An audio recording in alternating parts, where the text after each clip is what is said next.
अस्सलामु अलैकुम वरहमतुल्लाहि वबरकातुहू। प्यारा भाइर ऐं भेनरो, आउं तव्हांखे ख़ुश आमदीद चवां थो। उम्रो ऐं हज कीअं कजे वीडियो लेक्चर जे हिन सिलसिले में मुफ़किरीन जे तरफ़ां AM बलोच सां गॾु किस्त नंबर 9 मदीने मुनवरा जो सफ़र। महिरबानी करे हिन चैनल खे सब्सक्राइब करियो ऐं घंटीअ वारे बटण खे दॿायो त जीअं हर नई अचण वारी किस्त जी तव्हांखे इतला मिली सघे। अगरि तव्हां पहिरीं सब्सक्राइब कयो आहे त आउं तव्हांजो शुक्रगुज़ार आहियां। अगरि हीअ वीडियो तव्हांखे पसंदि अचे त लाइक वारे बटण खे दॿायो, अगरि न पसंदि अचे त डिसलाइक वारे बटण खे दॿायो ऐं पंहिंजे ख़्यालनि जो इज़हार हेठि ज़रूरु कमेंट्स में करियो। हाणे अचो हलूं था मेन किस्त जी तरफ़। हिन किस्त में पाण मदीने जे सफ़र जे बारे में ॻाल्हाईंदासीं। मदीनो मुनवरा शरीफ़ नबी पाक सल्लल्लाहु अलैहि वसल्लम जो शहर आहे ऐं मस्जिद अल नबवी शरीफ़ जो घर आहे। कुझु हदीसूं आहिनि जंहिंमें हुज़ूर अकरम सल्लल्लाहु अलैहि वसल्लम फरमायो आहे त तव्हां सिर्फ़ु 3 मस्जिदनि जे लाइ बिलख़ुसूस सफ़र करे सघो था। उन्हनि मां हिकु मस्जिद अल हरम आहे ऐं हिकु मस्जिद अल नबवी शरीफ़ आहे ऐं टी मस्जिद अल अक्सा। इन्हनि 3 मस्जिदनि खां अलावा कंहिं बि मस्जिद जे लाइ तव्हां ख़ासि तौर ते सफ़र नथा करे सघो। थी सघे थो तव्हां कंहिं ॿिए मक़सद सां वञो कंहिं शहर में ऐं पोइ उते जी मस्जिद ॾिसण तव्हां वञो था त ॾिसी सघो था, पर ख़ासि करे मस्जिद खे ॾिसण जे लाइ तव्हां सफ़र नथा करे सघो सवाइ इन 3 मस्जिदनि खां। जॾहिं तव्हां मके मुकरमा में अचो था हज ऐं उमरो करण जे लाइ, तॾहिं तव्हां मदीना मुनवरा वञी मस्जिद अल नबवी बि ॾिसी सघो था। जॾहिं तव्हां मदीना मुनवरा पहुची वञो, मस्जिद नबवी ॾिसी वठो त पोइ उते जेके ॿियूं बि ज़ियारतूं आहिनि उहे तव्हां करे सघो था। मदीनो मुनवरा जेको आहे ज़ियारतनि मां भरियो पियो आहे। मज़हबी अहमियत जूं शयूं तमामु घणियूं आहिनि, छो त ज़्यादातर टाइम हुज़ूर अकरम सल्लल्लाहु अलैहि वसल्लम ऐं हुनजे सहाबी रज़ी अल्लाह अन्हुम जो बि मदीना अल मुनवरा में गुज़रियो आहे। तंहिंजे करे मदीना मुनवरा रहमतनि मां भरियो पियो आहे। हिकु तसवर इहो आहे त तव्हांखे मदीना मुनवरा में मस्जिद नबवी शरीफ़ में 8 ॾींहं रही 40 नमाज़ूं पढ़णियूं आहिनि। मां उन जी तलाश कई पर अहिड़ी का बि सही हदीस न आहे जंहिंमें इन जो ज़िक्र हुजे। जेका हदीस इन जो रेफरेंस ॾिए थी उहा हदीस काफ़ी ज़ईफ़ आहे, पर तव्हां जेतिरी नमाज़ूं दिलि चाहे पढ़ी सघो था जंहिं बि मस्जिद में। जेकॾहिं असां मस्जिद नबवीअ जो नमाज़ूं कंपेयर करियूं मस्जिदनि सां, त अगरि तव्हां मस्जिद नबवीअ में नमाज़ पढ़ो त हिकु नमाज़ जो सवाबु 1000 नमाज़नि जे बराबरि आहे। तंहिंजे करे इहो तमामु सुठो मस्जिद नबवी में नमाज़ पढ़णु। ऐं जॾहिं तव्हां इन खे कंपेयर करियो मस्जिद अल हरम सां, त मस्जिद अल हरम में हिकु नमाज़ 1 लख नमाज़नि खां बहितर आहे। तंहिंजे करे तव्हां ॾिसो तव्हांखे किथे वधीक टाइम गुज़ारणो आहे। पर मदीने खे घुमणु, ज़ियारतनि खे ॾिसणु, मस्जिद नबवीअ खे ॾिसणु सुठो अमल आहे। अगरि तव्हां ख़ासि तौर ते 8 ॾींहं गुज़ारण जे लाइ मदीने में अचो था, का ज़रूरत न आहे हज जी या उम्रे जो रुकन न आहे, इहो ऑप्शनल आहे, तव्हां ते आहे। तव्हां 8 ॾींहं रहो, 10 ॾींहं रहो, 15 ॾींहं रहो, जेतिरा तव्हां रही सघो था, 20 ॾींहं रहो, तव्हांजो प्लान हुजे रहण जो। का रिक्वायरमेंट न आहे त तव्हांखे 40 नमाज़ूं पढ़णियूं आहिनि। तव्हां 50 नमाज़ूं पढ़ो, तव्हां 100 नमाज़ूं पढ़ो, ज़्यादा पढ़ी सघो था पढ़ो, जेतिरियूं घटि पढ़ी सघो था तव्हां घटि। हिकु ॾींहं में बि अची ज़ियारत करे हलिया वञो, तव्हां वटि एतिरो ज़्यादा वक़्तु न हुजे, घटि 1 हफ़्तो रखी अचो त जीअं तव्हां ॿियूं ज़ियारतूं बि करे सघो। इहो सभु तव्हां ते आहे, तव्हां चाहियो। इन हदीस जो तालुक़ु आहे, इहा सही हदीस न। नबवीअ में 40 नमाज़ूं पढ़ण जी का रिक्वायरमेंट न आहे। इहो सुठो अमल आहे, तव्हां कंहिं बि मस्जिद में 40 नमाज़ूं पढ़ो, सही हदीस में लिखियलु आहे। ऐं तव्हां मदीने में अचो, ॾिसो, जेतिरो थी सघे ओतिरियूं दुआऊं घुरो, नमाज़ूं पढ़ो। मूंखे बि शामिल कजो पंहिंजी दुआनि में। जॾहिं तव्हांजी सफ़र ख़तमु थिए मदीने में, करियो त तव्हां जेतिरो ज़्यादा वक़्तु मके में गुज़ारे सघो त उते सवाबु 1 लख गुना ज़्यादा आहे हरम जी 1 नमाज़ जो। तव्हांजी पर्सनल चॉइस आहे, जिते तव्हां चाहियो उते गुज़ारे सघो था टाइम। ज़ियारतनि वारी किस्त में मुख़्तलिफ़ ज़ियारतनि जे बारे में डिस्कस कयो आहेसीं, उहो तव्हां ॾिसी सघो था। हिन किस्त में तव्हांखे तमामु घणी मुफ़ीद मालूमात मिलंदी ज़ियारतनि जे बारे में, मदीने जे ज़ियारतनि जे बारे में, मके जे ज़ियारतनि ऐं ॿियनि ज़ियारतनि जे बारे में बि। अचु त तव्हांखे हीअ हदीस कोट करे ॿुधायां। सही मुस्लिम जी 1397 ऐं सही बुखारी जी 1189।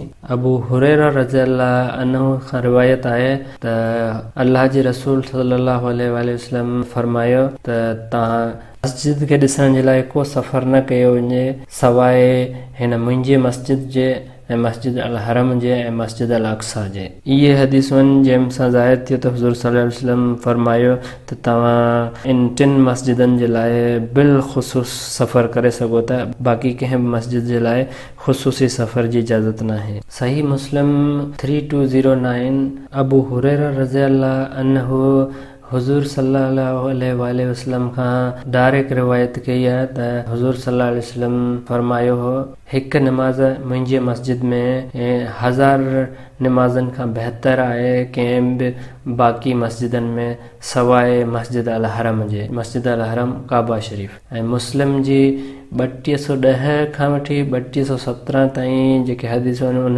उहे सभु हिन रिवायत खे कंफर्म कनि थियूं ऐं हे सभु सही हदीसूं आहिनि। ऐं हीअ हिकिड़ी सही बुखारी जी हदीस 1190, हीअ बि अबू हुरैरा रज़ियल्लाहु अन्हु सां रिवायत आहे त अल्लाह जे रसूल सल्लल्लाहु अलैहि वसल्लम चयो त हिकु नमाज़ मुंहिंजी मस्जिद में 1000 गुना बहितर आहे ॿियनि मस्जिदनि खां सवाइ मस्जिद अल हरम जे।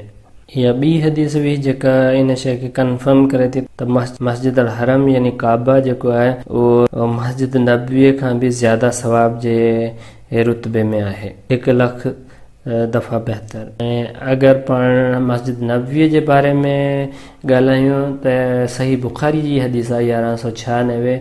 इहा बि अबू हुरैरा रज़ियल्लाहु अन्हु खां रिवायत आहे त हुज़ूर सल्लल्लाहु अलैहि वसल्लम फरमायो, मुंहिंजे घर जे ऐं मिंबर जे विच में हिकु बाग़ीचो आहे जन्नत जे बाग़ीचनि मां, ऐं मुंहिंजो मिंबर जेको आहे उहो पाणीअ जे हौज़ जे मथां आहे। मां ज़ाहिर थिए थो त मस्जिद नबवी जी जॻह ते रियाज़ुल जन्ना आहे उहो बाग़ीचो जंहिंजो ज़िक्र इन हदीस में थियो। सो जॾहिं तव्हां मस्जिद नबवी जी ज़ियारत करियो त कोशिशि करियो ज़रूरु रियाज़ुल जन्ना में वञी नफ़ल पढ़ो ऐं दुआ घुरो अगरि नमाज़ जो टाइम हुजे। अल्लाह खां माफ़ी घुरो कि दुआऊं तव्हांखे घुरणियूं उहे ऐं मूंखे बि ज़रूरु शामिलु कजो पंहिंजे दुआनि में। हीअ उहा हदीस आहे अहमद 12173 जेका अनस इब्न मालिक खां रिवायत आहे, पर हीअ उहा हदीस आहे जेका ज़ईफ़ हदीस आहे जंहिंमें हज़रत अनस इब्न मालिक रज़ियल्लाहु अन्हु रिवायत करे थो त हुज़ूर सल्लल्लाहु अलैहि वसल्लम फरमायो त जेको बि 40 नमाज़ूं मुंहिंजे मस्जिद में पढ़ंदो बिना के नमाज़ खे मिस करण जे, यानी कि उन्हनि जे लाइ 2 शयूं लिखियूं वेंदियूं, उहो बाहि जे अज़ाब खां बची वेंदो ऐं मुनाफ़िक़त खां बची वेंदो। पर इहा हदीस कमज़ोर हदीस आहे। हिकु ॿी हदीस आहे जेका सही हदीस आहे जंहिंमें हुज़ूर अकरम सल्लल्लाहु अलैहि वसल्लम फरमायो आहे त अगरि तव्हां 40 नमाज़ूं पढ़ो कंहिं बि मस्जिद में बिना कंहिं नमाज़ खे मिस कंदे पहिरीं जमात सां, त पोइ तव्हांजे लाइ 2 शयूं लिखियूं वेंदियूं, बाहि जे अज़ाब खां बचायो वेंदो ऐं मुनाफ़िक़त खां बचायो वेंदो इंशाअल्लाह, ऐं अल्लाह बहितर ॼाणे। हीअ उहा सही हदीस जामिया तिरमिज़ी 241। अनस बिन मालिक रज़ियल्लाहु अन्हु खां रिवायत आहे त अल्लाह जे रसूल सल्लल्लाहु अलैहि वसल्लम फरमायो त जेको शख़्स अल्लाह जे लाइ 40 ॾींहं जमात सां गॾु पहिरीं तकबीर सां वञी नमाज़ पढ़ंदो, उनजे लाइ 2 शयूं लिखियूं वेंदियूं, उनखे जहन्नम जे बाहि खां बचायो वेंदो ऐं उनखे मुनाफ़िक़त खां बचायो वेंदो। इहा उहा सही हदीस आहे। ऐं 40 नमाज़ूं पढ़णु कंहिं बि मस्जिद में एतिरियूं बहितर आहिनि जेतिरियूं कुझु माण्हू सम्झनि था त तव्हां मस्जिद नबवीअ में 40 नमाज़ूं पढ़ंदा त तव्हांखे सवाब मिलंदो। मस्जिद नबवीअ में त हर नमाज़ 1000 दफ़ा बहितर आहे। तव्हां मस्जिद अल हरम में नमाज़नि खे कंपेयर कयो त उते जी त हिकु नमाज़ 1 लख दफ़ा बहितर आहे।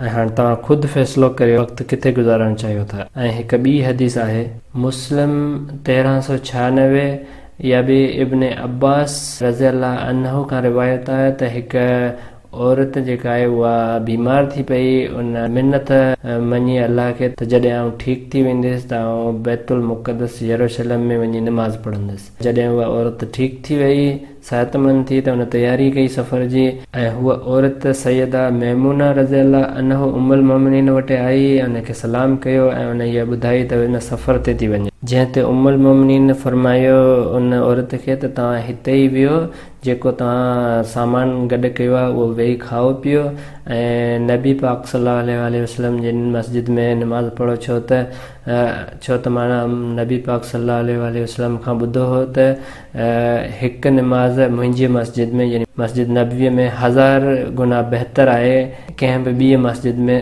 मां सवाइ काबा जे। हिन हदीस मां इहो साबित थिए थो त औरत जेका आहे उहा मस्जिद अक्सा में नमाज़ पढ़णु वेही पई, जिते जंहिं मस्जिद में हिकु नमाज़ जो सवाबु 250 नमाज़नि जेतिरो आहे, जॾहिं त नबी पाक सल्लल्लाहु अलैहि वसल्लम जी मस्जिद में मस्जिद नबवी में हिकु नमाज़ जो सवाबु 1000 गुना बहितर आहे।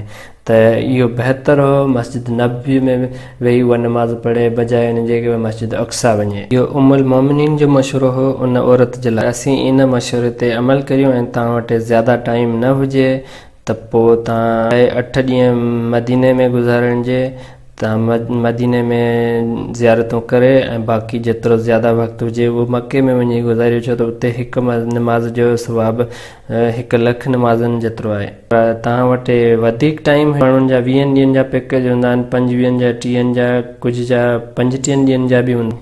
तव्हां वटि अगरि टाइम आहे त पोइ तव्हां 8 छा 10 ॾींहं 15 ॾींहं गुज़ारियो मदीने में। पर अगरि तव्हां वटि थोरो टाइम आहे त मदीने जूं ज़ियारतूं जल्दी करे ऐं बाक़ी ज़्यादा खां ज़्यादा वक़्तु मके मुकरमा जे लाइ रखो। अचो त थोरी कैलकुलेशन करियूं। अगरि तव्हां 8 ॾींहं मदीने में वञी गुज़ारियो था त हिकु ॾींहं जो 1000 ॾींहंनि जे बराबरि थियो, त यानी इहे 8000 ॾींहंनि जी नमाज़ूं थियूं।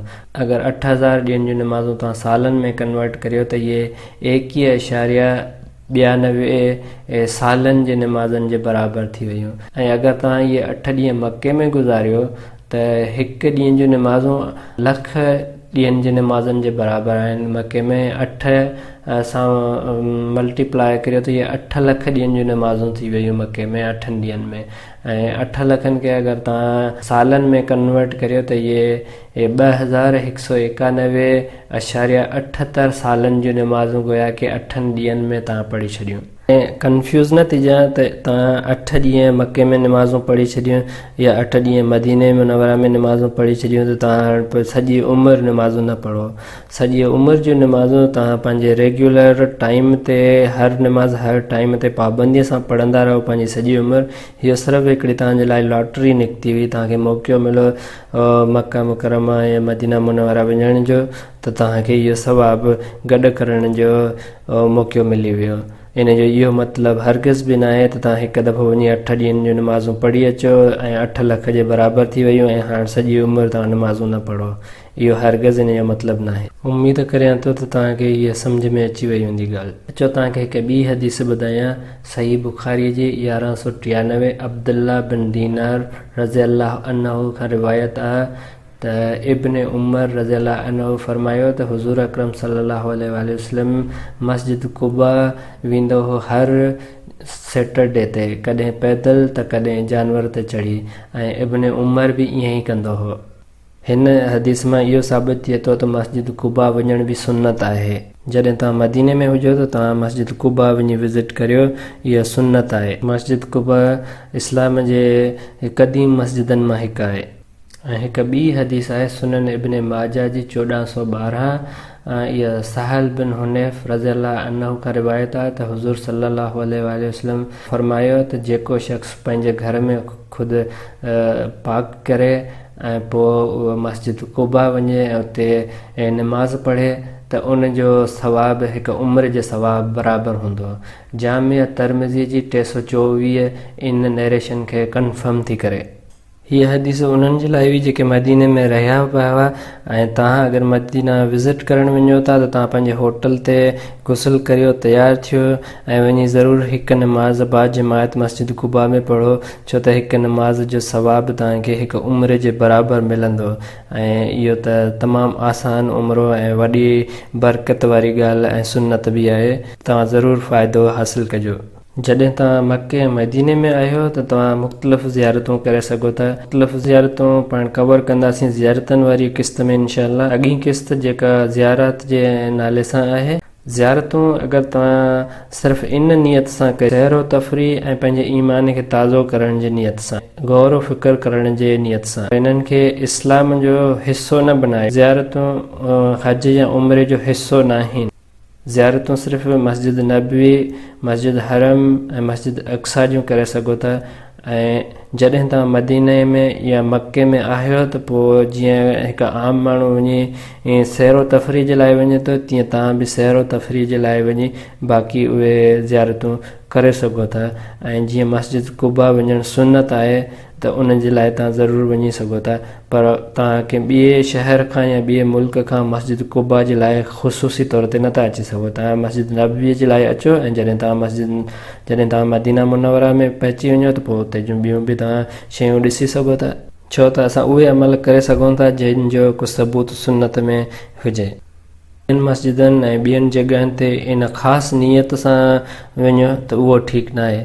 तव्हां सैरो तफ़रीह जी नियत सां वञो, ईमान खे ताज़ो करण जी नियत सां वञो त हर दफ़ा वञो, उन में को बि हर्ज न आहे। जेको हिसो न आहिनि मज़हब जो, इहे सिर्फ़ु ऑप्शनल तव्हां ते छॾियल आहे, तव्हां जेतिरो तव्हांजी दिलि चाहे उते वञो ॾिसो। ऐं इहो ज़हन में रखो त इन नियत सां वञो तव्हां पंहिंजे ईमान खे ताज़ो ऐं मज़बूत करण जे सिलसिले में। ऐं उहे सभु जॻहियूं ॾिसो जिथे हुज़ूर सल्लल्लाहु अलैहि वसल्लम ऐं सहाबा किराम रज़ी अल्लाह अन्हुम हुआ ऐं उन्हनि जिते पंहिंजो वक़्तु गुज़ारियो हो।